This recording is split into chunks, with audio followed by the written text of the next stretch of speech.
signé Djamel Belmadi, c'est le sélectionneur de l'Algérie. Et regardez ce qu'il a déclaré à propos d'Oussem Aouar. Ça fait un moment que je le suis de manière directe ou indirecte. Bien sûr qu'on le suit depuis 3 mois. On va s'asseoir, on va discuter, on va expliquer les choses, on va voir le discours qu'on aura en face. Maintenant, si on sent qu'il a envie de jouer pour son pays d'origine, on avancera d'un pas. Mais s'il ne se sent pas concerné, on passera à autre chose. Alors, Deschamps doit-il bloquer Aouar dès le mois de mars prochain pour le faire jouer pour l'équipe de France et donc non pas pour l'Algérie? Montrez-moi vos réponses. On n'a qu'à refiler Adrien Rabiot aux Algériens. Feu gazon. Il a choisi... Aouar. Oui, bah vous nous direz quoi? Parce Oui, qu'on n'est pas au courant. Ça sent les infos, ça. Vous avez vraiment des infos? Oui, il faut lire la presse algérienne, ce que je fais régulièrement. Ah bah écoutez, c'est très bien, Dominique. Non, pas pour ces raisons. Pour Bertrand Latour, il y a urgence, en revanche, pour Arnaud Tulipier. Oui, pour Vikash Dorasso et oui, pour Raphaël Sebaoun. Je commence avec les infos, Dominique Grimaud. Évidemment. Belmadi tente, mais il l'a déjà tenté. Hein. Depuis quelques semaines, évidemment, il voudrait... Enfin, il dit depuis 3 mois, c'est quand même dommage de ne pas l'avoir suivi avant. Oui, mais bon, Oussem a choisi, il a choisi depuis déjà quelques semaines. Il a choisi quoi? Mais il a choisi la France, ah bon, l'équipe de France. Mais bien sûr, il veut faire l'Euro. Bon, il le dit lui-même, marche pas après pas, marche après marche. Mais voilà, il va faire le championnat d'Europe U21, je crois que c'est en juin prochain. Oui. Voilà. Espoir. Oui, le championnat d'Europe. Oui. Espoir. Oui, bah voilà. oui, mais ça n'a rien à voir. Bah, s'il fait, mais son choix est tracé. C'est vrai? C'est arrêté. Non. Vous pouvez jouer en espoir pour une équipe et jouer après en A pour une autre équipe. Dominique lit la presse algérienne. Il jouera. Tu la reçois par porteur? Comment ça se passe? Non, écoute, je ne peux pas le remettre sur le... Non. Arnaud Tulipier, vous dites qu'il y a urgence. Oui, il y a urgence, non pas pour bloquer. J'aime pas du tout ce mot bloquer. Oui, mais on a cherché, on n'a pas trouvé mieux. Alors... Roger Boli, qui pour quelques minutes, en équipe de jeunes, n'avait pas pu le changement, avait pas pu jouer pour la Côte d'Ivoire. Il y a eu un changement de législation. De législation, mais c'est vrai que bloquer, j'aime pas ça. En revanche, sécuriser. En revanche, voilà, sécuriser, parce que ce garçon-là, on n'a pas besoin de le sécuriser, on a besoin de lui à court et moyen terme. C'est un grand talent, un très grand talent. Il était nommé dans la catégorie des trophées Copa, qui réunissait les 10 meilleurs joueurs, les 10 meilleurs joueurs de moins de 21 ans, les U21, les plus grandes promesses. C'est pas peu dire. Je pense pas que je me suis tout à fait trompé en mettant dans la liste. Et ce garçon, c'est un joueur qui peut devenir un joueur rare, parce qu'il a une élégance, il a une faculté à jouer à plusieurs postes, etc. Alors, il a quelques petites scories, Vikash, on en parlait un peu hors antenne, mais c'est si léger, c'est si perfectible. C'est un garçon qui, en plus, j'ai dit 2-3 mots hier, qui est vraiment intelligent, qui est posé, qui comprend, etc. Le foot français a besoin de ce garçon, du talent de ce garçon, à mon avis. Vous êtes d'accord avec ça, Vikash? Moi, ce qui m'épate, c'est son calme au très haut niveau. Il ne perd pas le pied et il progresse aussi. Après... évidemment, il jouera en équipe de France, c'est sûr. Enfin, il a le niveau, c'est sûr et certain. Il jouera dans cette équipe. Il y a du monde au milieu, quand même. Ouais, mais il apporte encore quelque chose de différent, comme Ndombele. Mais c'est quel est le rapport il a avec son pays d'origine ou le pays de ses parents. Hier, quand je le vois avec sa mère, c'est assez touchant. Oui, il est né en France. Hein, oui, il est né en France, mais il est avec sa mère hier. Et je me dis, bah voilà, évidemment, Belmadi, il essaie de le draguer, de le séduire. Et ça peut marcher, ça peut aussi payer.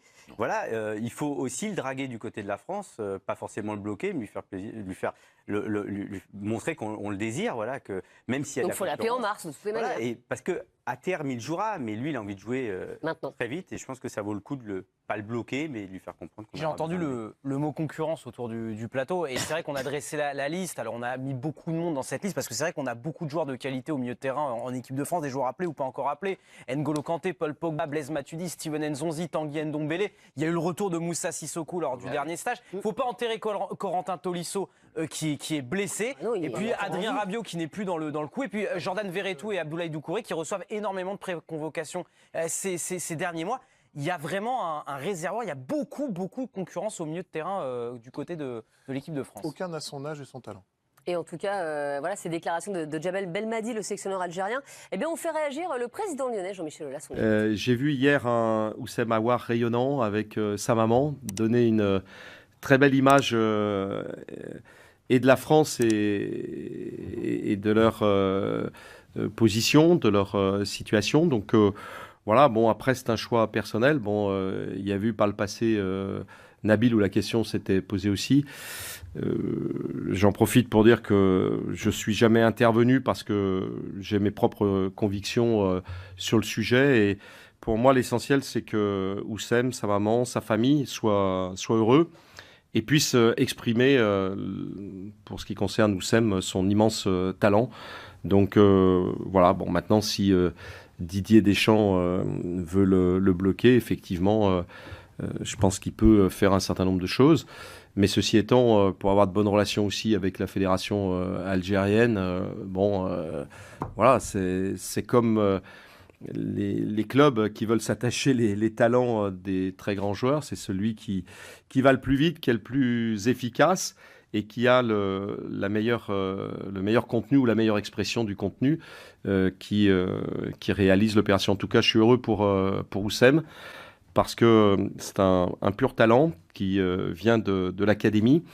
Et il s'était posé un certain nombre de bonnes questions pour son évolution. Il a choisi l'Olympique Lyonnais. J'ai vraiment envie qu'il réussisse jusqu'au bout et que, voilà, quelles que soient ses orientations en termes de sélection, il reste un joueur de l'Olympique Lyonnais. On rappelle qu'il avait tapé dans l'œil de Guardiola après le match face à Manchester City, Oussem Aouar. Est-ce qu'aujourd'hui, il mérite vraiment d'être sélectionné, ou est-ce que Deschamps doit faire un petit effort et l'appeler en mars, même s'il ne mérite pas encore tout à fait? À mon avis, non, il n'y a pas d'effort à faire. C'est pas parce que c'est un joueur qui peut jouer dans 2 sélections que ce choix potentiel doit dicter mais si on le perd. Mais il n'y a pas à le perdre. Moi, je pense que Aouar est un joueur d'un très grand talent qui, comme Ndombele par exemple, aura très bientôt le niveau international. Je suis pas sûr qu'il l'ait encore complètement à l'heure où on se parle. Sur le potentiel, il l'aura, parce que parfois il peut manquer un peu de régularité. Mais c'est normal, c'est sa 2e saison seulement en Ligue 1, donc il faut aussi progresser malgré tout le talent qu'elle sien. Mais je pense que là, on n'est pas dans une logique de club, quoi. C'est pas le premier club qui arrive pour faire la cour sur le salaire, etc., sur un jeune prospect, et tu lui dis... Mais non, mais là, on parle d'un truc de 10 ans, quand même, 10-15 ans. Là, on parle de la sélection. Donc, c'est-à-dire qu'en fait, moi, Didier Deschamps, Jean-Michel Aulas, à mon sens, n'ont pas leur avis à donner sur le rapport qu'a Oussem Aouar avec la France ou le rapport qu'a Oussem Aouar avec l'Algérie. Donc, en fait, peu importe son talent, si Oussem Aouar se sent algérien, je serais ravi qu'il joue pour l'Algérie. S'il se sent plus algérien que français, j'espère qu'il jouera pour l'Algérie. Et s'il se sent plus français qu'algérien, j'espère qu'il jouera pour l'équipe de France. À mon avis, pour la sélection, pour moi, c'est ça. C'est le rapport que tu as avec ton pays, au-delà d'une question de niveau. Donc ça joue comme si tu as envie de gagner la Coupe du Monde. Je ne comprendrais pas que Oussem Aouar ait envie de jouer pour la France et que si dans 2 ans ou dans 3 ans, il n'est pas en équipe de France, il se sent subitement algérien parce qu'il a la possibilité de jouer la Coupe du Monde. J'ai joué... C'est vachement sage. J'ai joué... Vikash. Moi, j'ai été dragué par l'île Maurice. Donc le débat... Il y a peu de chances de jouer la Coupe du Monde. Mais j'ai joué pour l'équipe de France parce que l'équipe de France avait la possibilité de gagner quelque chose et je jouais avec les meilleurs contre les meilleurs avec l'équipe de France. Oui, mais tu te sentais plus mauricien ou plus non, je ne sais pas à quel moment je suis français. Voilà, pour jouer au foot, à quel moment ça a été parce que je suis français, je vais jouer en équipe de France, ou parce que je voulais jouer avec les meilleurs et contre les meilleurs. C'est après, quand je suis arrivé en équipe de France, que... Oui, mais parce que vous aviez le niveau, en fait, Vikash. Si vous aviez été moins bon, par exemple, si vous étiez, alors on va dire, vous étiez resté au Havre et vous étiez un joueur moyen de Ligue 1, par exemple. À ce moment-là, pour moi, elle se joue à plein d'endroits, mais pas forcément à jouer en équipe de France.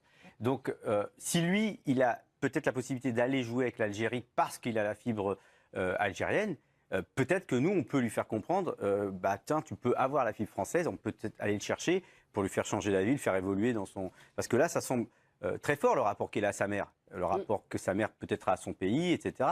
Et ils vont jouer là-dessus, évidemment. On n'en sait rien. Peut-être que sa mère se sent hyper forte. En plus, la question que vous posez, Estelle, c'est pas est-ce que Aouar il a intérêt à aller dans un camp ou l'autre, c'est est-ce que la France a intérêt à essayer de montrer, je suis tout à fait d'accord avec de le draguer quelque part. Oui, de lui, non, lui montrer son, de lui faire la cour et de lui dire, opération séduction, Arnaud. Dire s'il se sent pas français, il va dire c'est pas à Didier Deschamps tu vois ce que je veux dire? Non, mais on peut aussi. Je comprends pas draguer, ça veut dire quoi? Mais pourquoi il sera en équipe de France au mois de mars? Personnellement, j'ai pas employé le mot. C'est lui faire preuve de marque d'affection. Non, j'allais parler, mais tu m'as interrompu. En fait, faut lui montrer qu'il y a une route.